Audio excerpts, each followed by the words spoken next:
Bom, pessoal, boa tarde. Voltei para o Adcamp São Paulo, agora todo ano quero estar de volta. Não vejo a hora de voltar para o presencial. E como o tempo é curtinho, né, e eu quero passar para vocês uma estratégia assim na prática para todo mundo sair daqui sabendo fazer o conteúdo, aplicar o conteúdo no site, no WordPress. Vamos rapidinho, sem muita conversa. Aqui, uma dica que muita marca fala que não quer gerar conteúdo, que não precisa de conteúdo, e eu estive num evento agora em outubro, e essa frase foi o que mais foi dito, né? As marcas que não virarem creators vão competir em desvantagem com os creators que virarem marcas, né? E a gente tem vários aí, um exemplo, a Boca Rosa, que ela era uma criadora de conteúdo e hoje ela é uma grande marca, uma grande empresa que atua em vários nichos, inclusive, né? E está faturando milhões criando conteúdo. E agora vai até ensinar a criar conteúdo também. Então, está na hora de todo mundo começar a criar conteúdo. E quando eu falo criar conteúdo, não é para criar conteúdo compre batom, né? 70% das buscas no Google são para as pessoas se informarem. Só depois que elas buscam informação, que elas entendem o que elas estão comprando, é que elas vão pesquisar novamente, né? E lá pela terceira ou quarta pesquisa é que elas vão fechar a compra, né? E aí, o que acontece? As marcas só têm aquele conteúdo de venda, né? Olha, meu produto, ele é excelente para isso, só resolvem a dor de barriga, né? O que acontece? Você vai procurar alguma coisa, você quer prevenir a dor de barriga, você não tem. Você não sabe como você vai prevenir, porque você não tem esse conteúdo, você não criou um relacionamento. E aí, quando você só resolve o problema final, você disputa por preço, você não disputa por qualidade. E aí, quem tem o preço melhor acaba vencendo. E você acaba não vendendo tão bem quanto gostaria. Então, ter conteúdo é você ter material disponível para todas as fases da pesquisa do cliente. É você saber conversar com ele, mesmo antes dele saber que tem um problema. Você pode, mas como eu vou saber se ele ainda não tem o problema? Se você trabalha para o encanador, por exemplo, né? Esse encanador, você pode colocar anúncio no poste, como tem em São Paulo inteiro, acho que acredito que no Brasil todo, né? Tem sempre aquele anúnciozinho lá do encanador, 24 horas, né? Resolve tudo, é desentupidor e tudo mais. Ou você pode criar um conteúdo, né? Quando você precisa de um encanador, né? Quando você sabe que você precisa de alguém assim, né? Como começa? Volta duas casas, né? Volta várias casas. Ah, minha conta de água veio alta, né? E por quê? Quais os motivos de uma conta de água vir alta? Aí você pode criar, isso é uma lista de conteúdos, de motivos para sua conta de água vir alta, né? Aí você, dessa lista de motivos, você vai criando outros conteúdos. Até chegar no pode ter alguma coisa entupido, pode ter algum vazamento, e aí você vai precisar do encanador.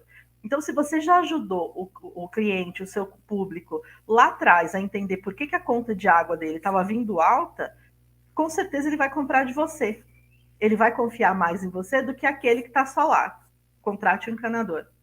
Então não adianta você falar que seu produto é mais bonito, que é melhor, que é mais barato, se você não ajuda seu público a se informar e a entender que ele tem um problema. Tem um gato passando aqui na tela, que quer participar também, gerar conteúdo. E assim, aquela pergunta, né? Todo mundo fala assim, eu sou criador de conteúdo, né? Eu crio conteúdo, mas você cria para todas as fases de pesquisa? Você tem conteúdo para todas essas fases, né? E essas fases, elas são conhecidas como a jornada de compra. Né? Então a gente tem que ter isso desenhado. Não adianta a gente falar assim, eu sei, então meu conteúdo precisa disso, disso e daquilo, mas a gente tem que ter isso desenhado. E tem que ter isso muito estruturado. Porque o conteúdo de fundo de funil, ele é só 20% de todo o seu conteúdo. A maior parte tem que ser de atração. Porque você vai atrair muita gente, vai criar um relacionamento com essas pessoas, e aí elas vão convertendo e vai funilando. Por isso que é um funil. Nem todo mundo vai passar pelo seu funil. Então, por isso que você tem que atrair muita gente, criar relacionamento com muita gente. Muita gente que foi atraída, que está lá no topo do seu funil, ela não vai comprar de você, mas ela vai te indicar. ela vai salvar o seu contato. Então, uma outra questão é que o conteúdo, ele não é para você ganhar dinheiro agora, não é que você vai criar o conteúdo, fazer um post no blog e você já vai vender no mês que vem. Ele não funciona assim, ele é uma jornada realmente, é coisa para 1, 2 anos de trabalho, né? Então aí a gente tem a jornada de compra, né? O que é, como vive, de onde vem, como é que faz essa tal jornada de compra? Porque todo mundo fala, jornada de compra, então tem gerador de jornada de compra, tem persona e tudo mais, mas como é que faz? Como é que entende isso? Então hoje eu vou ensinar vocês a entenderem essa jornada de compra, né? Eu tô vendo você achando que isso é uma bobeira, né? E pensando que todo dia o que você vai postar hoje, né? Que tá dando certo, né? Mas eu sei que não tá. Né? E como é que eu sei que isso não está dando certo? Porque a mesma pesquisa que mostrou que 70% de tudo que é pesquisado no Google é só para se informar, não é para comprar, mostrou que 60% das compras iniciadas na internet elas não são finalizadas. Só porque falta informação. Então você tem lá um termo técnico, né, indicando o seu produto, e a pessoa não sabe se resolve o problema. Como era um problema na década de 90, o delivery. Né? Ninguém sabia. Mas 5% do público, do povo brasileiro, fala inglês. Então você fala assim, tem delivery. Mas, né, será que faz entrega? Isso eu vivi nos anos 90 e tem muita gente que não sabia o que era delivery. Então, muita gente deixava de vender porque usava um termo em inglês. Né? E você não tinha essa informação, porque não conhecia o público. Então, será que você está fazendo mesmo sua jornada de compra? Será que você está falando mesmo com o seu público? Né? Então, espero que vocês estejam prontos para colocar a mão na massa, né? Pega papel, caneta, post-it e vamos lá. Você tem que começar aqui, entender o momento que o seu produto está, que a sua marca está, né? Entender o tamanho do seu desafio, colocar o consumidor no centro, esquece todo o resto. O consumidor tem que estar no centro de tudo. A gente trabalha para o público, a gente não trabalha para cliente, a gente não trabalha para marca, a gente não trabalha para o sócio, a gente não trabalha para a gente quer escrever para a gente vai escrever um livro. Para internet, a gente escreve para o consumidor. A gente tem que confiar nas métricas. Se a gente desconfia que está errado, a gente tem que investigar isso melhor. Né? Não ser vaidoso. Né? Lê novamente, não seja vaidoso. Né? Isso aqui a gente tem que ler 80 vezes. Não seja vaidoso. E trabalhar em conjunto com a equipe de vendas. Eu vou passar aqui rapidinho também cada item desse. Né? A gente não adianta fazer um texto para o blog e achar que ele vai vender agora. Né? É uma construção de conteúdo. Um texto tem que estar linkado com o outro. Isso entra muito na parte de SEO. Né? Eu não vou dar detalhes agora, que vai ter outras palestras de SEO, né? Mas a gente tem que entender, para a gente entender a jornada. Né? Mas a gente tem que entender que cada texto de blog, ele é uma parte da estratégia. Eles são apoio para os vendedores. Né? Eles são apoio para o anúncio. Eles são materiais de venda. Eles não vão vender. Eles são um apoio. Né? Na captação, eles são só uma partezinha da estratégia.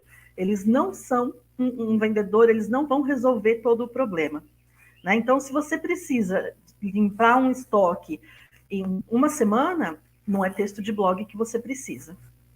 Né? A gente não pega as pessoas pelo braço na rua e leva para a loja da gente e fala, vem comprar meu produto.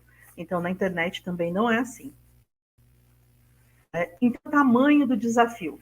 Né? Por mais que os conteúdos sejam para educar os clientes, né, que são os possíveis consumidores, né, a gente tem que entender o comportamento dos consumidores. Tem coisas que a gente não vai mudar. É mais fácil a gente se adaptar e escrever para eles, entender o cenário atual, entender o que a gente quer e que não vai acontecer. Né? Às vezes a gente tem que se educar para atender o público. Né? Acontece muito isso. A gente tem que voltar 2 casas e falar, peraí, não é o que eu quero. Isso aqui seria lindo, mas não funciona. Não estou na Academia Brasileira de Letras. Né? Colocar o consumidor no centro. Não é para você. Sempre lembra disso. Não é para você. Pode ser lindo. Mas eu adoro o português correto. Mas o povo fala pra, não fala para.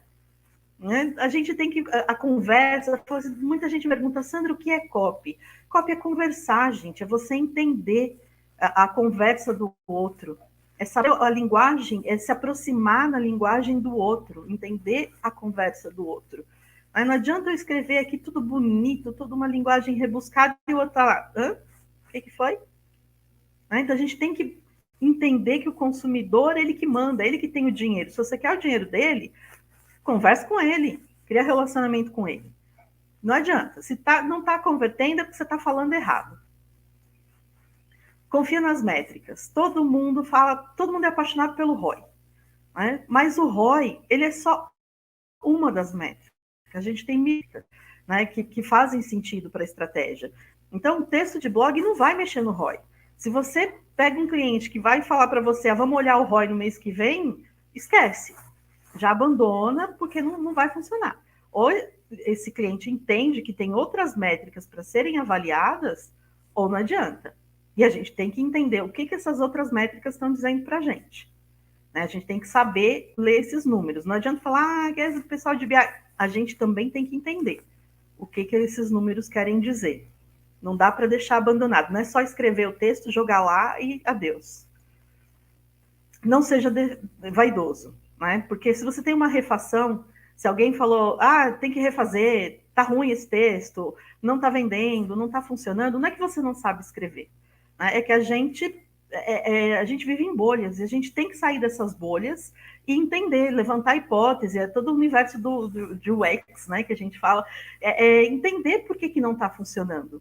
Né? Às vezes a gente só precisa fazer uma adaptação e escrever do jeito que a pessoa quer ler. Né? A comunicação, ela depende mais de quem está ouvindo do que de quem está falando. Então, se você está falando e a pessoa que está ouvindo não está entendendo, muda a tua linguagem, né? Porque a gente precisa que eles entendam. Né? Não é pessoal, é o marketing. Trabalhe em conjunto com a equipe de vendas. Você pode pesquisar todo o Google, você pode entender de comportamento do consumidor, de psicologia, de tudo. Se você não for conversar com um vendedor e entender quais são os problemas que chegam para ele, como é que o lead está chegando, como é que está chegando as pessoas para comprar, esquece. Né? Não adianta falar que marketing é melhor que vendas, que venda é melhor que marketing, não tem. É uma equipe. Tem que trabalhar junto, sim. Escuta o que eles têm para falar. Presta atenção. E bota isso, faz isso virar conteúdo. Agora a gente vai desenhar o mapa da jornada do consumidor. Já deu tempo de todo mundo pegar papel e caneta, né?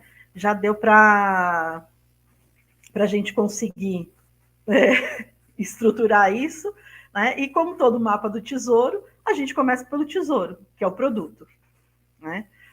A gente começa entendendo qual o produto que a gente vende. Né? O que a sua empresa faz? Né? Qual o produto, serviço que a sua empresa quer fazer essa jornada? Você pode ter vários, mas você tem que fazer, se você tem 20 produtos na empresa, você tem que fazer 20 jornadas. Cada um tem uma jornada diferente. Não adianta querer usar o mesmo para todo produto, que não dá certo. Então, você tem que entender cada um. Então, aqui eu peguei isso aqui da RD Summit, né? Que eles têm um gerador da jornada de compra.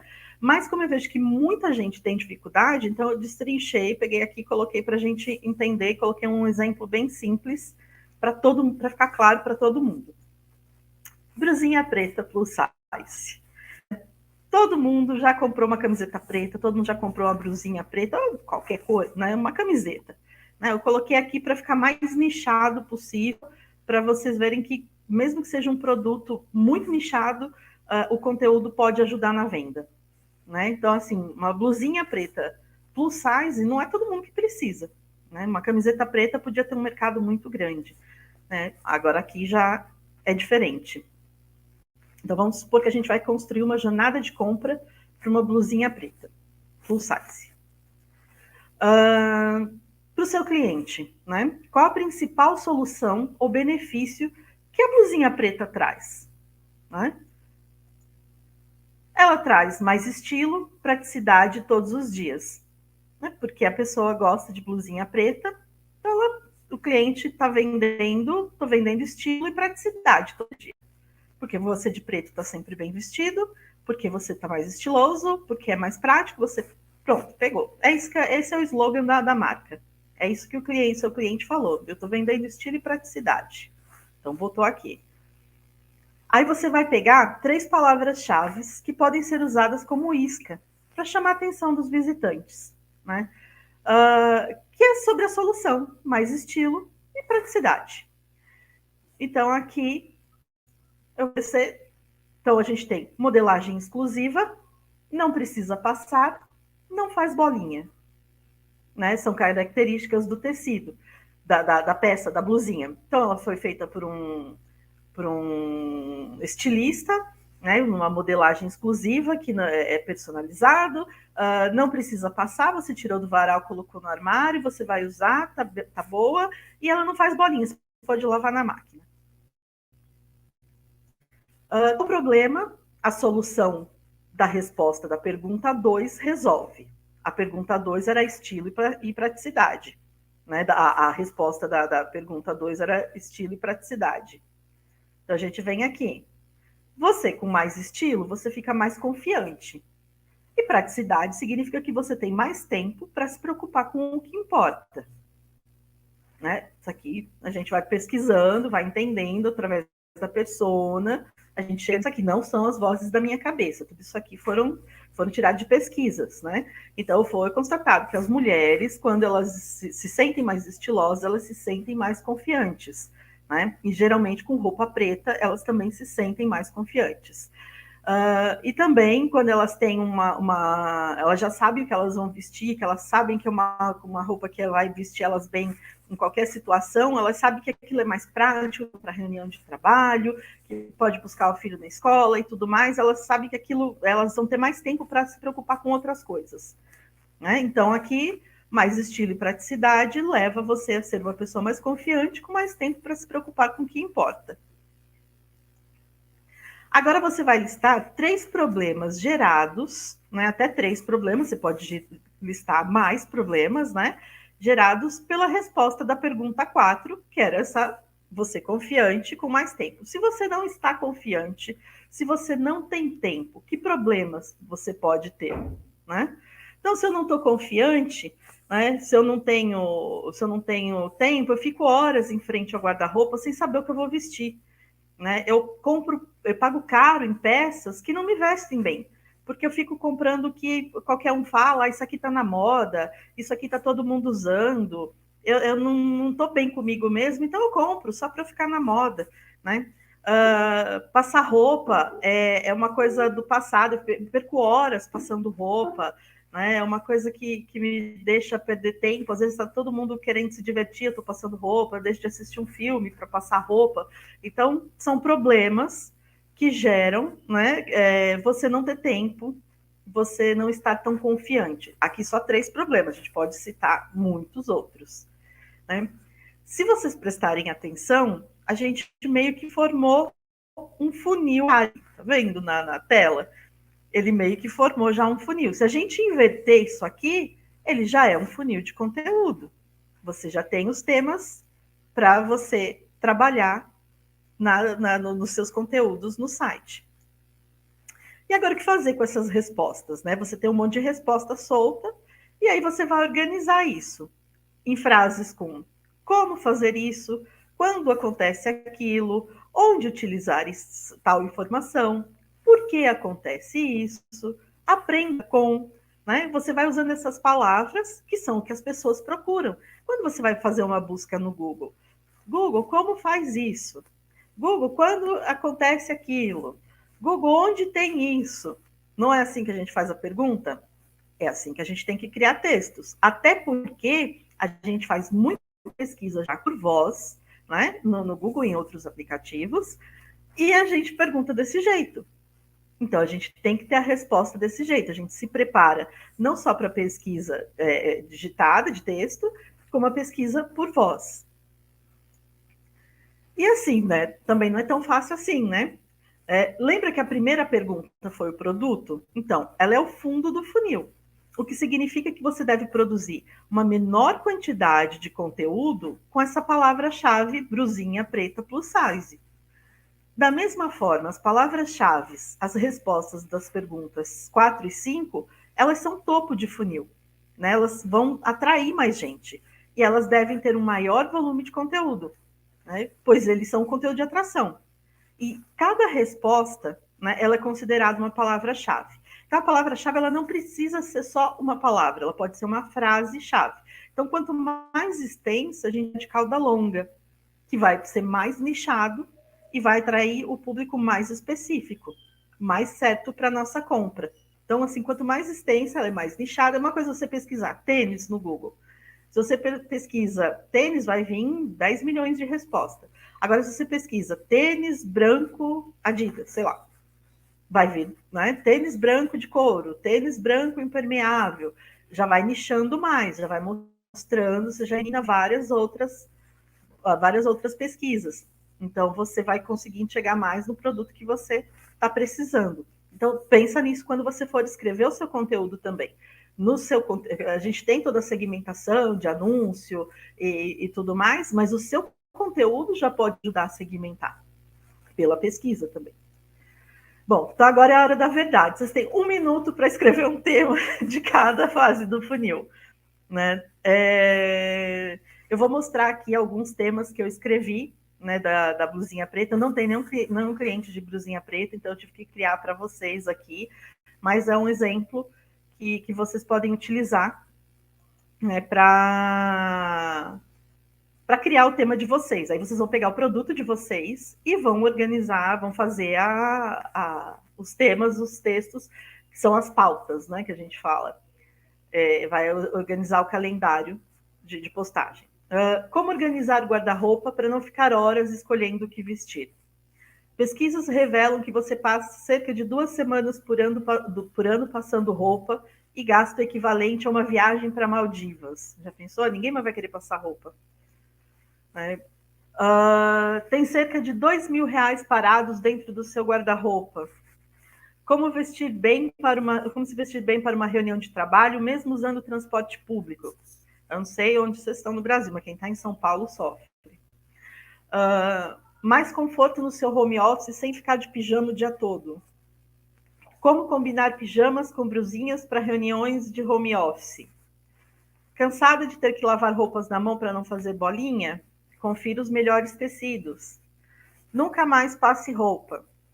Blusinha preta não é tudo igual e nem sem graça. Como usar blusinha preta sem parecer uniforme de fast fashion? Isso aqui eu peguei um pouquinho só alguns estilos, essas coisas são verdade, são só a viagem da Maldivas que eu meio que exagerei ali, porque eu não achei nada de um comparativo, né? Mas todos esses temas são verídicos, né? E eu peguei através de pesquisas, e são conteúdos que a gente pode ter. Então, se você tem uma loja de roupa, você pode criar temas assim para levar a pessoa, para criar um relacionamento, porque esses são conteúdos que a gente lia em revistas há um tempo atrás, né? Para quem não sabe, revista era um negócio de papel que a gente ia na banca comprar, banca de jornal, vendia jornal, revista, figurinha. Sabe o álbum da Copa, que hoje tem até no McDonald's? A gente comprava na banca de jornal. Era incrível. É uma coisa antiga pra caramba, mas eram matérias de revistas. Então, são conteúdos que ajudam as pessoas.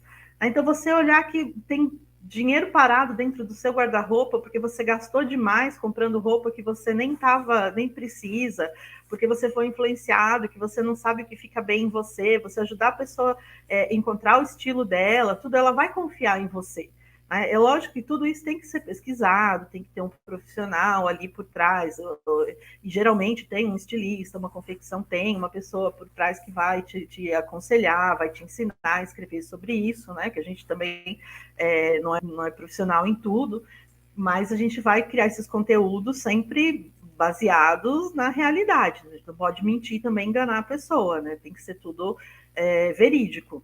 Mas dá para a gente produzir muito conteúdo, ajudar muito o público que está pesquisando, principalmente nessa parte de bolinha. Quem nunca desistiu de comprar uma camiseta? Eu adoro camiseta de banda, e às vezes eu vou comprar uma camiseta, eu vejo que está em oferta, eu falo, mas a última eu coloquei na máquina, ficou toda torta, fez bolinha. Aí eu não sei o tecido, porque eu não sei mesmo o nome do tecido, e eu falo, qual tecido que não faz bolinha? Aí você vai jogar, você procura na loja, não tem nada falando, só tá lá, malha de não sei das quantas. E aí você fala, não vou comprar, porque eu não sei, tá barato, mas aí eu vou usar 2 vezes, vai fazer bolinha, vai desbotar. E você não tem nenhum conteúdo que ajuda a pessoa a finalizar a compra. Né? Então, às vezes, você está deixando de ver, porque você fala que não precisa de conteúdo, porque, sei lá, vendo camiseta. né? Um exemplo bobo como esse, e você não consegue fidelizar o seu cliente, fica gastando milhões com anúncio, né, para vender meia dúzia de camisetas, sempre que você poderia estar criando relacionamento, produzindo conteúdo e se fazendo uma marca muito forte que vai estar ali na mente do seu público, está sendo indicada, né, porque um cliente feliz, um cliente satisfeito vai te indicar. Né, porque hoje em dia todo mundo indica todo mundo, se gosta da marca, se não gosta também vão falar mal. Né? E esses mesmos temas a gente pode destrinchar para a rede social, né? A gente pode fazer cortes do texto para fazer posts e vídeos, né? Você pode pegar uma frase do texto, fazer virar igual corte de podcast, né? A gente pode fazer esses recortes, né? Fazer posts de expectativa e realidade, isso funciona muito bem, né, para as redes sociais, criar podcasts, né, falando, compartilhando as expectativas, tudo vira assunto, né? Levantar discussões sobre temas com gráficos e pesquisas. Eu coloquei bastante coisa de pesquisa ali nos temas que eu sugeri, né? Os bastidores da marca, como que é feita a pesquisa, como que é desenhada uma peça, como que uma costureira produz. Então tem infinidade de bastidores para colocar, todo esse universo da marca, tudo isso pode ser utilizado para você produzir essa sua jornada de compra, né? Tudo você tem que levar em consideração a persona, tem que fazer SEO, tem um monte de coisa. Isso é só um recortezinho da produção de conteúdo. Não é fácil ser redator. Então não acha que é só sentar e escrever. Não é. Mas também não é difícil, não é impossível. É só fazer a lição de casa, fazer o estudo. Esse estudo você faz uma vez para cada produto. Ele dá um trabalhinho, mas faz uma vez para cada produto e escreve a vida toda com ele. Depois é só ir atualizando. E é isso, gente. Eu espero que vocês tenham aprendido. Se tiver dúvida, essa é a hora. Acho que ainda tem um tempinho. Eu não sei se eu falei rápido demais, se deu para conseguir entender. Aproveitem para tirar as dúvidas.